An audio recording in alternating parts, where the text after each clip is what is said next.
Bonsoir tout le monde. Mon nom est Gilles Lambert, avec l'équipe de promoteurs pour l'aérodrome de Saint-Roch de l'Achigan. Je vais vous présenter Yvan Albert qui va faire aussi la présentation et nous avons Pierre Boudreau qui est à l'avant. Donc, moi, ma portion va être essayer de vous démontrer, définir c'est quoi un aérodrome, puis qu'est-ce que ça fait, puis qu'est-ce que ça pourrait apporter à Saint-Roch à la fin de la journée. Premièrement, c'est reconnu par tout le monde, c'est une source de développement économique.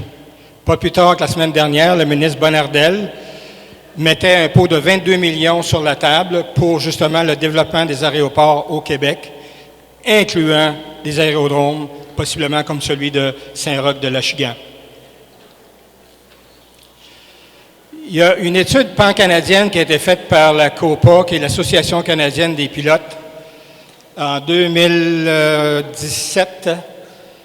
Et leur but est d'essayer de découvrir c'est quoi l'impact économique de l'aviation générale au Canada. L'aviation générale, c'est les petits avions, Cessna, Piper, etc., qui naviguent au Canada. L'étude est disponible, on a laissé une copie à la mairie. Mais juste une petite conclusion ici, c'est que ce qu'ils disent, c'est que pour chaque aéronef au Canada, en moyenne, la contribution au PIB est de 130 600 $ par année. On s'entend qu'un avion à Saint-Roch ne vous amènera pas 130 000. Ça fait partie d'un tout. Ça fait l'entretien, les pièces qu'on achète à Toronto, Montréal, etc. Mais il y a certainement des retombées qui vont avoir lieu ici dans la région immédiate de Saint-Roch. Et que le rendement économique total de cet avion-là, puis là on parle justement des emplois directs, indirects, les achats directs, indirects, était de l'ordre de 287 000 $. Donc, ce n'est pas négligeable l'impact économique. On parle de milliards à l'échelle du Canada. Pour essayer d'illustrer un peu ce point-là, je vais vous citer ici une étude socio-économique qui avait été commandée par la Ville de Mascouche en 2010 et qui a démontré que, entre autres, l'aéroport de Mascouche était le deuxième plus gros employeur de la Ville de Mascouche, avec 75 emplois à plein temps, 70 à temps partiel. Puis on parle d'instructeurs au pilotage, techniciens, mécaniciens, personnel de bureau, etc., avec une masse salariale estimée à 2,6 millions par année. C'était le deuxième plus gros employeur à Mascouche après la ville de Mascouche. Naturellement, aussi, il y a des emplois indirects qui étaient impliqués là-dedans, puis on parle de restauration, vente de détail, que ce soit le Rona, le Walmart, etc., dans la ville de Mascouche. Il y a aussi l'impact touristique, parce que régulièrement, il y avait des visiteurs qui venaient de l'extérieur, qui venaient à l'aéroport de Mascouche pour visiter la région. Et naturellement aussi les gens d'affaires et les industriels. Pour Saint-Roch, le lot dont on parle représente une superficie de à peu près 357 000 mètres carrés, 107 arpents, à peu près point quelque chose, là. Et on parle ici d'investissement immobilier privé. J'avais des exemples que j'avais donnés le 20 juin, où on avait beaucoup de municipalités, je pense qu'il y en avait 7 ou 8 que j'avais mentionné, où c'était de l'argent public qui était investi dans les aéroports. Ici, on parle d'investissement privé. À terme, on parle d'une valeur d'à peu près 7 millions de $, incluant le FBO, l'école de pilotage, une école de pilotage, les ateliers d'entretien, hangars privés et les stationnements. Bon, on m'avait dit que j'utilisais des mauvaises comparaisons dans une première rencontre avec le conseil municipal où on regardait ce qui se passait, entre autres à Drummondville, Trois-Rivières, Sherbrooke, etc. Bien, on n'a pas eu besoin d'aller fouiller bien loin. La Quai-de-Chemin, récemment, ça c'est le 14 mai 2019, investissait 400 000 $ pour revamper leur aérodrome. La Quai-de-Chemin, à peu près 4 000 habitants. Grosseur similaire. Puis si vous allez voir sur Google, vous allez voir le positionnement de la piste par rapport au centre-ville. Autrement plus près qu'ici à Saint-Roch. Un autre aussi qu'on a vu, ça aussi très récent, le 19 juin, c'était la ville de Normandin qui investissaient 40 000 pour refaire leur plan stratégique après avoir investi 2,5 millions dans les dernières années de leur argent public pour revamper leur aéroport. Fait qu'il faut comprendre qu'il doit y avoir quelque chose, quelque part, si des municipalités québécoises sont prêtes à investir tant d'argent dans leur aérodrome. Pour Saint-Roch, ce qu'on dit, c'est que c'est une valorisation des acquis qui existent présentement, entre autres dans le parc industriel, avec tout ce qui peut se passer avec les voyages aériens. On pourrait couvrir la partie est de l'Ontario, le nord-est américain.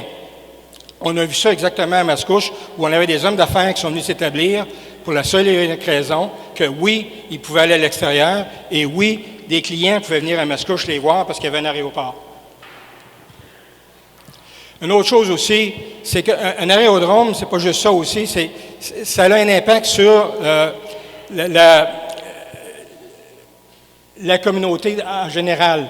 Encore une fois, sur l'histoire, l'expérience de Mascouche, la prochaine, on faisait des opérations Enfants Soleil, par exemple, Centraide, Maison des Jeunes, Jeunes en vol, où on initiait les jeunes au vol. Et certainement, il y en a dans ceux qu'on a initiés au vol à Mascouche qui, aujourd'hui, sont en train de poursuivre une carrière commerciale et peut-être qu'ils vous ont amené à Cuba ou au Mexique l'hiver passé.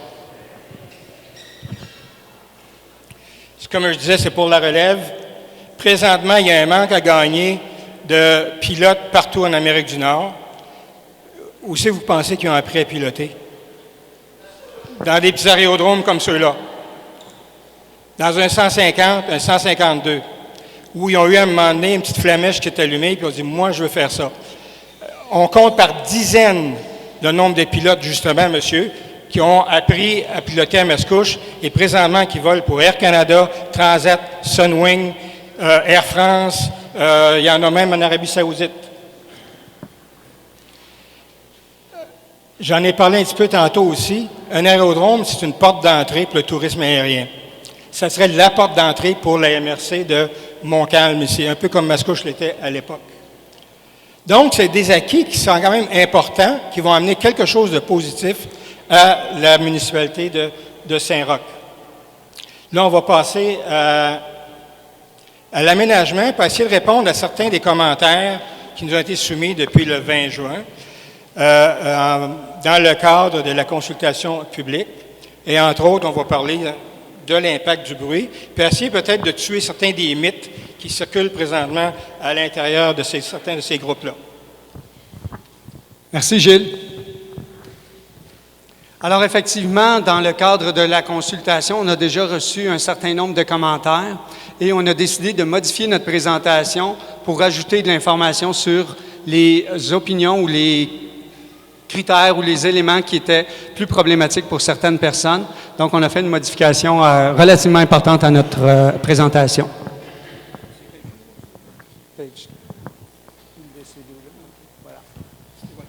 Alors, on reprend, pour ceux qui n'étaient pas là lors de la dernière réunion, donc on reprend la localisation du site.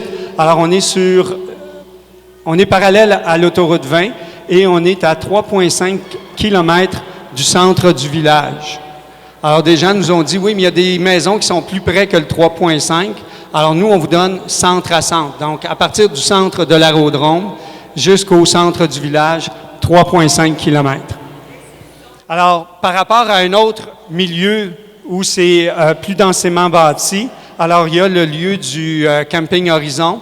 Alors, on a aussi fait une mesure entre le centre de la piste ou de l'aérodrome et le centre du camping, et on est à une distance de 1,5 km. Alors, l'aspect du bruit a été abordé par certains des commentaires qui nous ont été présentés. Et lorsqu'on était à l'aéroport de Mascouche, à l'époque, on avait préparé une étude de bruit. Donc, on va vous donner certains résultats de cette étude-là. L'étude avait été préparée par WSP. Alors, c'est un groupe d'ingénieurs qui se spécialise dans plusieurs domaines, dont celui de l'ambiance sonore. Alors, vous avez presque à l'horizontale une ligne blanche qui représente la piste à l'époque de l'aéroport de Mascouche. Et vous voyez 5 points. P1, qui est tout près de la piste. P2, qui est dans l'axe de la piste 2-9 à l'époque. P3, qui est un petit peu plus loin. Vous avez, si on revient vers la droite en bas, P4. Et vous avez complètement en haut, donc du côté nord de la piste, le point P5. Ces 4 points qui ont été choisis par les gens de WSP pour faire des relevés sonores sur une période de temps donnée. Il faut comprendre qu'à Mascouche, la piste principale, donc celle qui était le plus souvent utilisée, la piste 2-9, donc avec une orientation ouest-nord-ouest. Alors, c'est sur cette piste-là que WSP avait le mandat de faire des études. Donc, si on considère que les avions démarraient de la portion, pas démarraient, mais décollaient de la portion droite, alors ils s'élevaient, passaient au-dessus du rond-point des autoroutes 640 et de l'autoroute 25, franchissaient le point P2, franchissaient le point P3. Habituellement, lorsqu'on arrivait au point P3, nous étions à 1000 pieds d'altitude et là, nous étions autorisés à tourner sur la gauche pour poursuivre le circuit. Alors, rappelez-vous de la position des points P1, P2, P3, P4 et P5.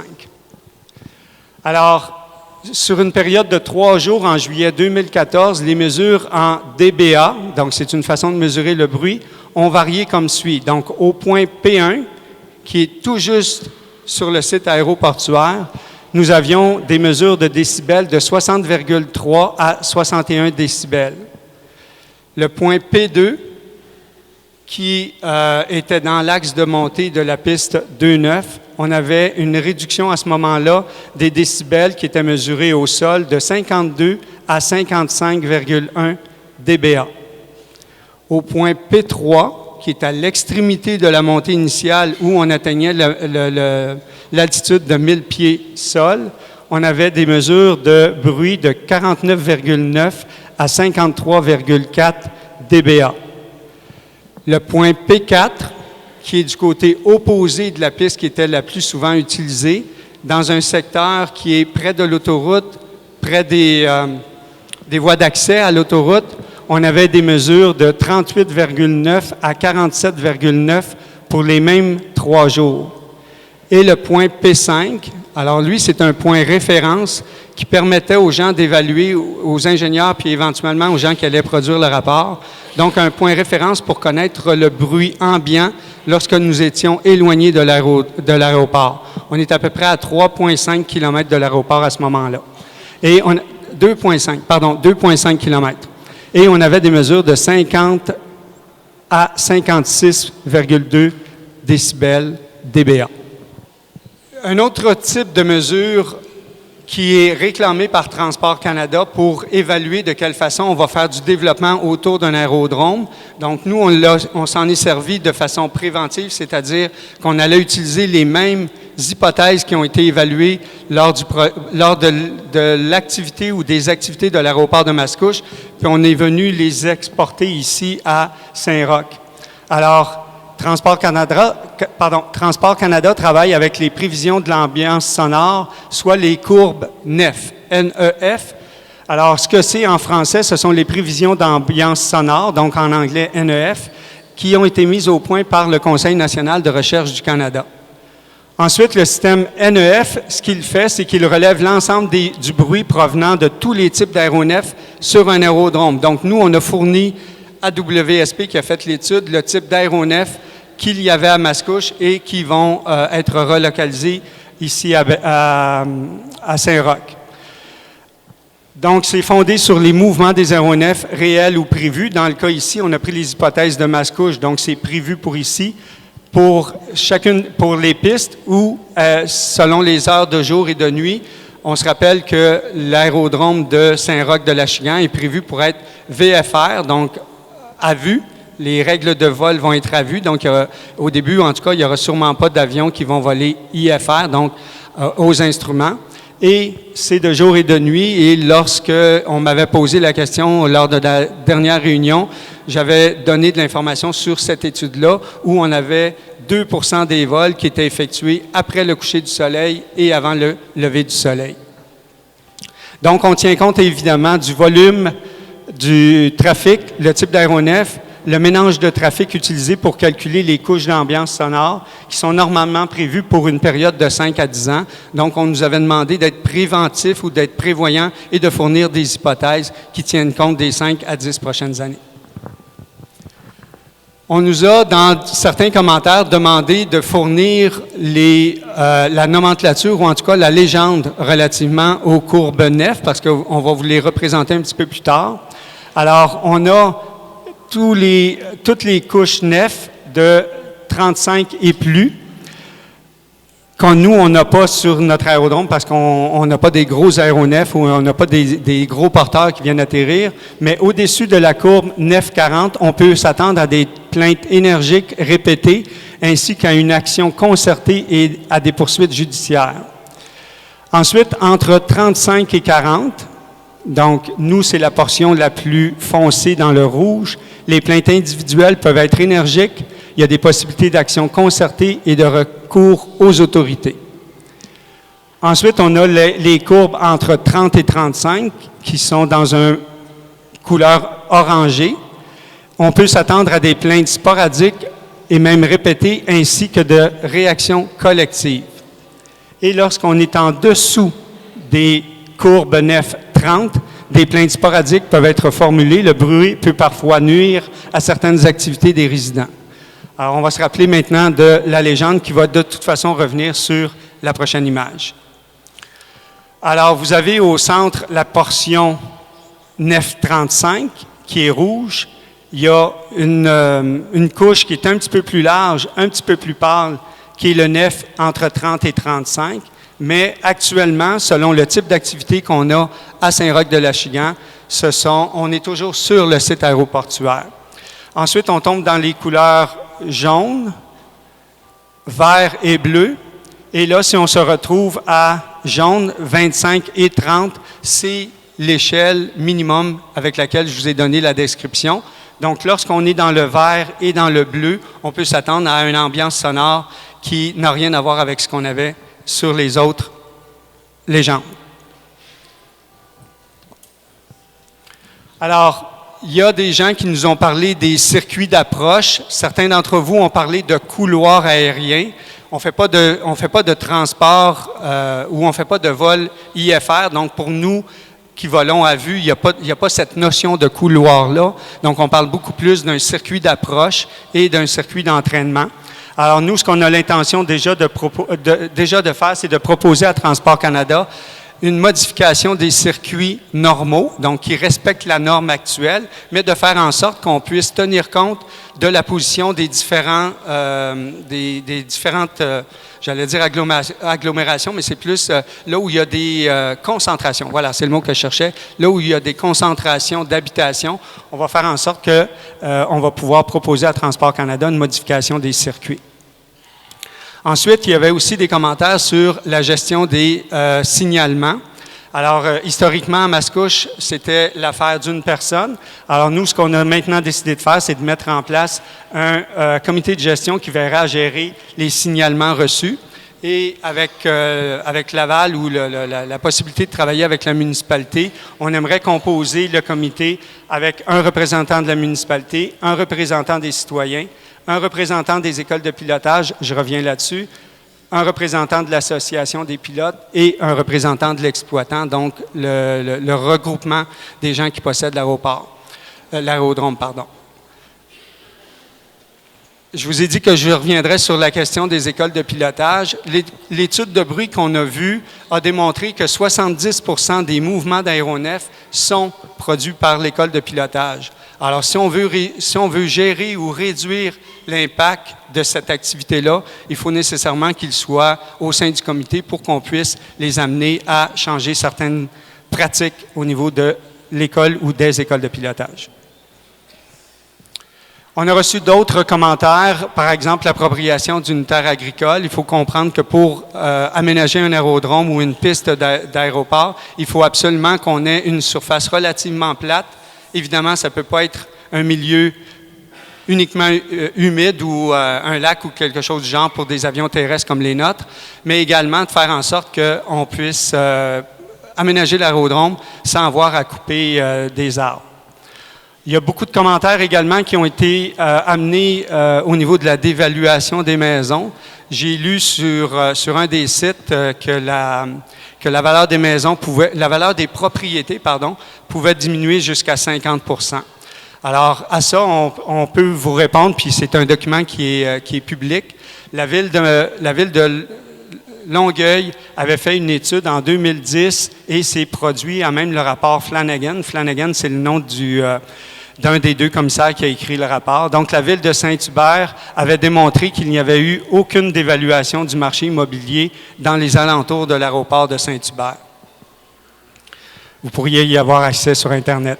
L'aspect environnemental, à l'exception d'un fossé, il n'y a pas de milieu humide sur la zone ou sur le terrain qu'on a acheté pour éventuellement développer les infrastructures de l'aérodrome.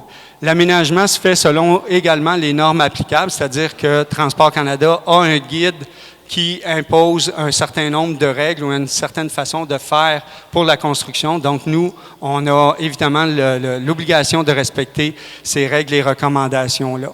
Il y a un autre aspect de l'environnement que les gens ont parlé, c'est la pollution CO2, oxyde de carbone, dioxyde de carbone, particules fines et tout, là.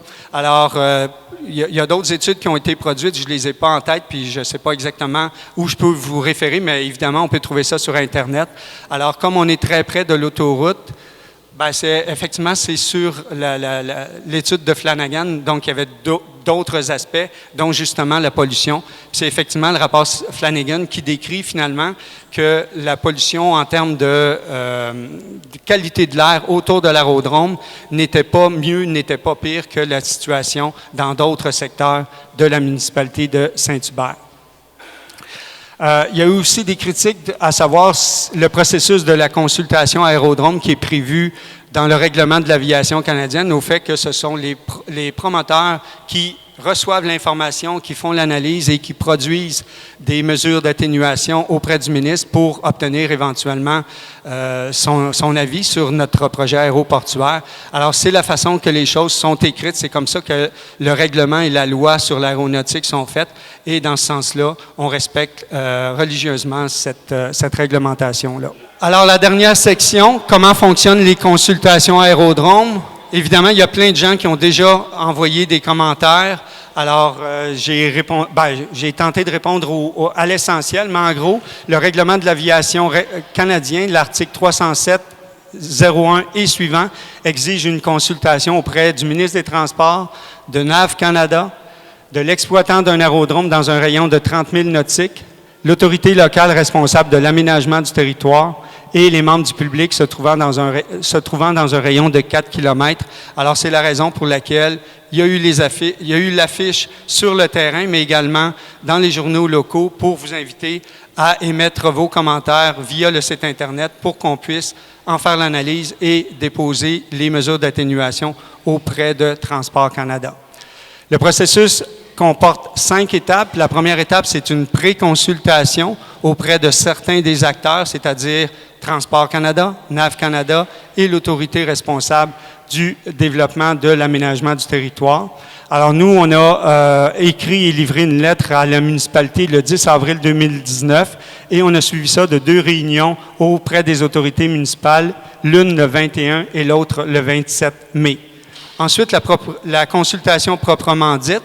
Donc, à partir du moment où on a la fiche, il y a 45 jours pour permettre aux intervenants, dont les membres du public, à livrer leurs commentaires sur le site. Nous, on a l'obligation d'analyser. Donc, comme vous pouvez le voir, on a déjà commencé à faire l'analyse et on continue de colliger les informations au fur et à mesure qu'elles sont déposées. Et nous, on fait des statistiques par rapport au nombre de commentaires, par exemple, sur le bruit, nombre de commentaires sur l'évaluation des maisons.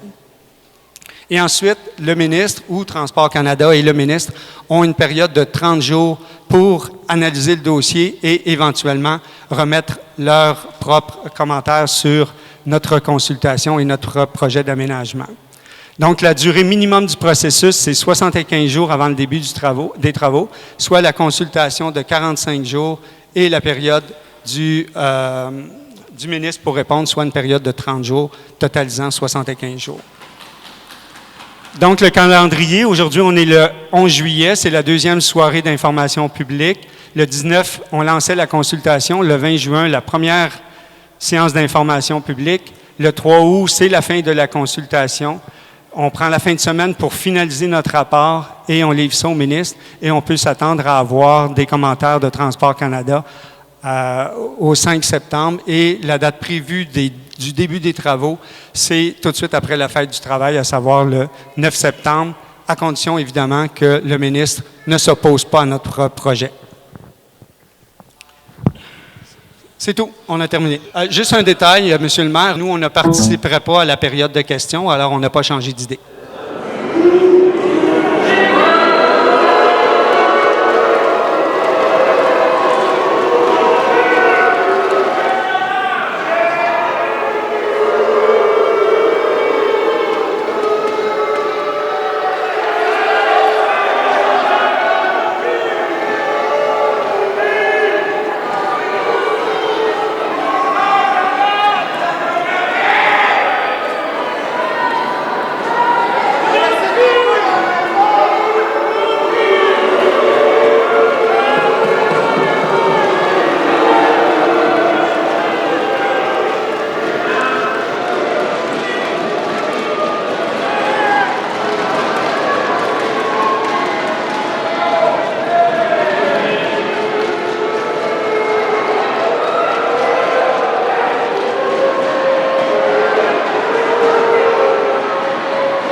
J'ai honte. J'ai honte pour le milieu de l'aviation. Puis je connais des pilotes. J'en connais des gens qui sont honnêtes, qui sont respectueux, qui sont à l'écoute des gens. Mais malheureusement, là, ces gens-là, c'est pas le cas. Alors, j'ai vraiment honte. Je trouve ça désolant. Et ça en dit long sur le type de citoyen corporatif avec lequel on va avoir affaire, advenant le fait qu'il s'installe chez nous.